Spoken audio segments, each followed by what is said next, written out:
Hello, ഇന്ന് വൈകുന്നേരമുള്ള കുറച്ച് കാര്യങ്ങൾ കണ്ടാലോ? ബാ, എന്നത്തെയും പോലെ ഓഫീസ് കഴിഞ്ഞ് 5:30-ക്ക് ഇറങ്ങിയേ. ഇതെൻ്റെ വീടിനടുത്തുള്ള തോടാണേ.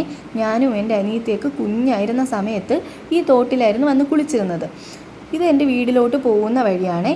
എൻ്റെ വീടിന് ചുറ്റും വയലാണ്. വയലെന്ന് പറഞ്ഞാൽ നല്ല രസമാണ് കാണാൻ. മുമ്പ് ഈ വയലിലൊക്കെ ഈ വാഴ നിൽക്കുന്ന സ്ഥലത്തൊക്കെ ചീര നട്ടിരുന്ന സമയത്ത് എന്ത് രസമായിരുന്നെന്നോ കാണാൻ. എന്ന് പറഞ്ഞാൽ സൂര്യൻ അസ്തമിക്കുന്ന സമയത്ത് ഒരു ചുവപ്പ് കളർ വരത്തില്ലേ, അതൊക്കെ ഈ ചീരയുടെ ഇടയിൽ നിന്ന് കാണാനൊക്കെ നല്ല രസമായിരുന്നു. ഇപ്പോഴാണ് വാഴയൊക്കെ നട്ടത്. അങ്ങനെയൊക്കെ ഇതൊക്കെ കണ്ടാണ് എൻ്റെ വീട്ടിലോട്ട് പോവേണ്ടത് കേട്ടോ. ഈ വാഴ നട്ടേക്കുന്നതിൻ്റെ അവിടെ മുമ്പ് മരിച്ചിനി നട്ടിട്ടുണ്ടായിരുന്നേ. അങ്ങനെ ഇതൊക്കെ കണ്ട്, ഇതെന്ന് പറഞ്ഞു കഴിഞ്ഞാൽ ഈ ഒരു കൃഷിയൊക്കെ ചെയ്യുന്നവർക്ക് സാധനമൊക്കെ വെക്കാൻ വേണ്ടിയിട്ട് ഒരു കുഞ്ഞ് റൂം പോലെ കെട്ടിയിട്ടേക്കുന്നതാണ്. ഇതെന്ന് പറഞ്ഞു കഴിഞ്ഞാൽ ചീരയുടെ വിത്ത് എടുത്തിട്ട് ബാക്കി വേസ്റ്റ് വരുന്നത് അവരവിടെ ഇട്ടേക്കുന്നത് എന്ന് പറഞ്ഞാൽ ഇപ്പോഴും അവർ ചീരകൃഷി ചെയ്യുന്നുണ്ട്. മുമ്പത്തെ പോലെ ഇല്ലെങ്കിൽ ഇപ്പോഴും ചെയ്യുന്നുണ്ട്. അങ്ങനെ എൻ്റെ വീടെത്തി. എൻ്റെ വീട്ടിലെ ചക്കയാണ്, വരിക്ക ചക്കയാണ്, നല്ല തേൻ വരിക്ക ചക്കയാണ് കേട്ടോ. അങ്ങനെ അമ്മ എന്നും എന്നെ കാത്തിങ്ങനെ മുറ്റത്തേക്കും കേട്ടോ. ഞാൻ ഓഫീസ് കഴിഞ്ഞ് വരുമ്പോഴത്തേക്ക് വീഡിയോ എടുക്കണമെന്ന് അറിഞ്ഞതുകൊണ്ട് അവിടെ കയറിയിരുന്നതാണ് കേട്ടോ. അങ്ങനെ വന്ന പാടെ എൻ്റെ മുളവിനെ നോക്കാൻ വന്നേ. ഞാൻ നടന്ന മുളവാണ് കേട്ടോ. ഇതിൻ്റെ പേര് ഉടങ്കല്ലി മുളകെന്നാണ് പറയുന്നത്. നിങ്ങളവിടെ എന്താ പറയണമെന്ന് എനിക്ക് അറിഞ്ഞുകൂടാ, കമൻറ്റ് ചെയ്യണേ.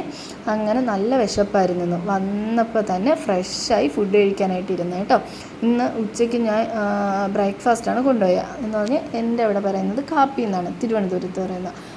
അങ്ങനെ കാപ്പിയായിരുന്നു കൊണ്ടുപോയത്. അതുകൊണ്ട് ചോറ് കഴിക്കാൻ പറ്റാത്തതുകൊണ്ട് നല്ല വിശപ്പായിരുന്നു. വന്ന പാടെ ഫുഡ് കഴിച്ച്. എൻ്റെ ഇടയ്ക്ക് ഞാൻ ഒരു എക്സ്പ്രഷൻ ഇട്ടത് കണ്ടായിരുന്നു. എങ്ങനെ ഉണ്ടായിരുന്നു? കുറച്ച് ക്യൂട്ട്നെസ് ഇടാൻ നോക്കിയതിന്, പക്ഷെ നടന്നില്ല. ഈ പറയുന്നത് വലിയ കാര്യങ്ങളൊന്നുമല്ല കേട്ടോ. ഞാൻ ഇപ്പം ഈ ഫുഡ് കഴിക്കുന്നതിൻ്റെ ഇടയിൽ സംസാരിക്കുന്നത് കുറച്ച് പരദൂഷണമാണ്. ഓഫീസിൽ നടന്ന കാര്യങ്ങളും പിന്നെ വരണ വഴിക്ക് നടന്ന കാര്യങ്ങളും എല്ലാം വന്ന ഉടനെ ഞാൻ അമ്മയെടുത്ത് പറയും. കൊച്ചിലെ ശീലിച്ചു പോയതാണ്. അമ്മയെടുത്ത് പറഞ്ഞില്ലെങ്കിൽ എനിക്കൊരു ഉറക്കവും കിട്ടത്തില്ല, ഒരു സമാധാനവും കാണില്ല. അങ്ങനെ ഇതൊക്കെ കണ്ട് ഇന്ന് നമ്മളവിടെ കുറച്ച് മഴ പെയ്തു കേട്ടോ. അപ്പോൾ ഉണ്ടായിരുന്ന കണിക്കൊന്നയിൽ കുറേ പൂവ് കൊഴിഞ്ഞ് താഴെ പോയി. അങ്ങനെ ഇതൊക്കെ കണ്ട് ഇന്ന് നല്ല ഇടിയും മിന്നലും ഒക്കെ ഉണ്ടായിരുന്നു. മഴ കുറച്ചേ ഉള്ളായിരുന്നു. നിങ്ങളവിടെ മഴയൊക്കെ ഉണ്ടായിരുന്നോ? അങ്ങനെ ഇതൊക്കെ ഉണ്ട്. ഈ മാവ് ഓർമ്മയുണ്ടോ? ഞാൻ ഇടയ്ക്ക് കാണിച്ചു തന്നിട്ടുണ്ടായിരുന്നില്ലേ?